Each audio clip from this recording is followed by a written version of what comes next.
So we are starting the new topic which is ethical issues in work place. इसमें से भी हमारे पास बहुत ज़्यादा एग्जामिनेशन पॉइंट ऑफ व्यू से क्वेश्चन बन सकते हैं, तो हम इसको जल्दी से रीड करेंगे, मतलब एक तरीके से समझ लेंगे, थोड़ा ओवरव्यू ले लेंगे और we would be able to write answers on this topic. ठीक है,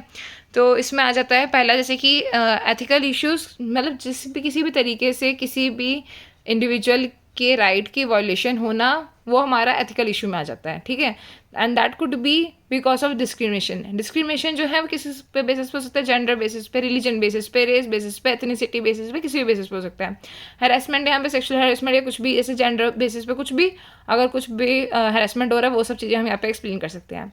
फेवरेटिज्म यहाँ पर आ जाता है, जैसे कि किसी एक पर्टिकुलर एम्प्लॉय के लिए कहते हैं ज़्यादा इंक्लाइंड होना, ठीक है, उसको ज़्यादा फेवर करना, और उसकी वजह से अदर जो एक्चुअल में एलिजिबल हैं उनके राइट्स का वायलेशन होना, तो ये भी प्रॉब्लम है। ये social media and the whistle blowing, specially ये जो विसल ब्लोइंग है थोड़ा सा न्यू आ जाता है यहाँ पे टर्मिनोलॉजी में, बट इसको मैं थोड़ा सा एक आइडिया दे सकती हूँ आपको कि व्हाट इज़ इट एक्चुअली। तो सोशल मीडिया जो है, social media and whistle blowing यहाँ पे आ जाता है कि सोशल मीडिया में किसी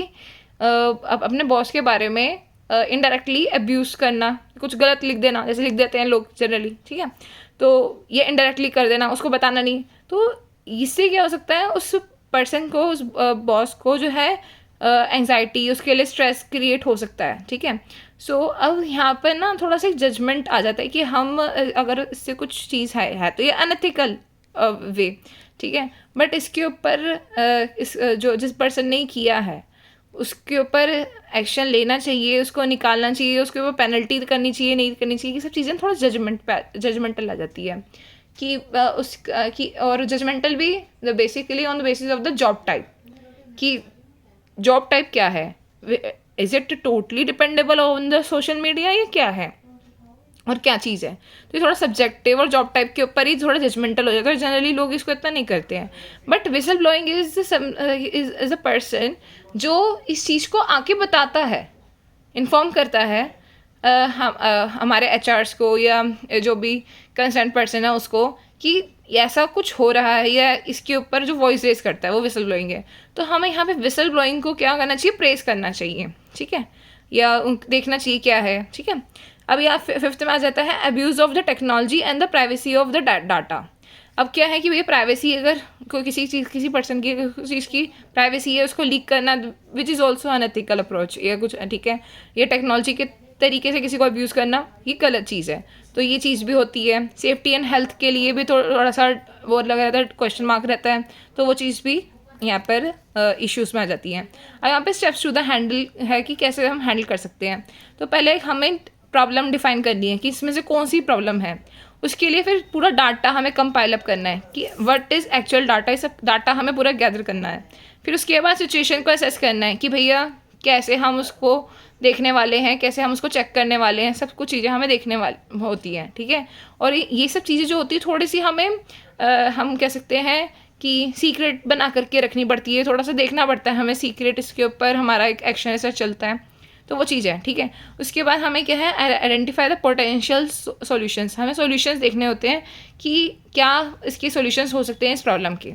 ठीक है, फिर उसके बाद pick a path for the action, हम उसमें से एक पाथ जो है वो एक्शन के लिए देखते हैं, फिर उसको हम इम्प्लीमेंट करते हैं, फिर उसको हम मॉनिटर और असेस करते हैं कि क्या ये सही डायरेक्शन में जा रहा है, नहीं हो रहा है, अब सॉल्यूशन सॉल्व हो सकती है, नहीं हो सकती, सब कुछ करते हैं। या तो प्रॉब्लम सॉल्व होएगी या तो नहीं सॉल्व होएगी, अगर नहीं सॉल्व होती तो अब क्या स्टेज है प्रॉब्लम की, फिर से उसको डिफाइन करो, फिर ये प्रोसेस वापसी रिपीट होता है। Because we can't be carry forward, और वी से कि हम इस एथिकल इश्यूज़ को अपने साथ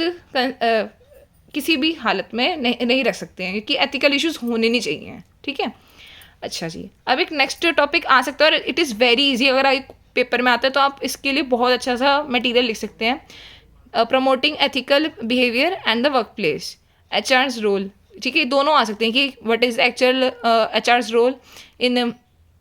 ethical behaviour at work place या प्रमोटिंग ऑफ दिस, तो दोनों में आप सेम लिख सकते हैं। ठीक है, तो इसमें क्या है, creating up the ethical policies बना दी जाए, एक्सपेक्टेशंस बता दी जाए, appreciating to the ideal behaviour executives and employees, जो भी अच्छे बिहेवियर जिनके होते हैं, बिहेवियर अच्छे होते हैं, उनको अप्रिशिएट करना चाहिए, ठीक है। इंस्ट्रक्शंस और ट्रेनिंग देनी चाहिए कि कैसे हम चाहते हैं, कैसे कैसे क्या क्या करना चाहिए, ठीक है। एंकरेज करना चाहिए हमें स्टाफ को कि भाई क्या हमारे एथिकल इश्यूज़ हैं उन सबको रिपोर्ट करने के लिए, कि भैया वो फील फ्री करें, ठीक है, वॉइस रेस करने के लिए। Recognise and reward with the ethical behaviours, उसके ऊपर एक हमें रिवॉर्ड और रिकॉग्निशन देना चाहिए। Hold of the employees of promotion on the unethical practices, अगर अनएथिकल प्रैक्टिसेस करी है तो उन एम्प्लॉयज़ का प्रमोशंस रोक देना चाहिए, ठीक है। उसके बाद हम यहाँ पे लिख सकते हैं कि promote and open and honest work place culture, हमें एक जो वैसा कल्चर क्रिएट करना चाहिए जहाँ पे हर कोई ओपनली आकर के मतलब बात कर सके, कोई भी इश्यूज़ हैं उसको बात कर सके, ठीक है। उसके बाद कॉन्टीन्यूसली मॉनिटर एंड इम्प्रूव, कि भैया उनका मॉनिटर करते रहें कि भाई सब कुछ चीज़ सही है, ये सब चीज़ें हमारी होनी चाहिए, एचआरओ करने चाहिए कि भैया सब कुछ एथिकल चल रहा है, नहीं चल रहा है, अगर नहीं चल रहा है तो क्या इम्प्रूव कर सकते हैं, क्या क्या स्केल है, सब चीज़ देखनी चाहिए। Create code of conduct,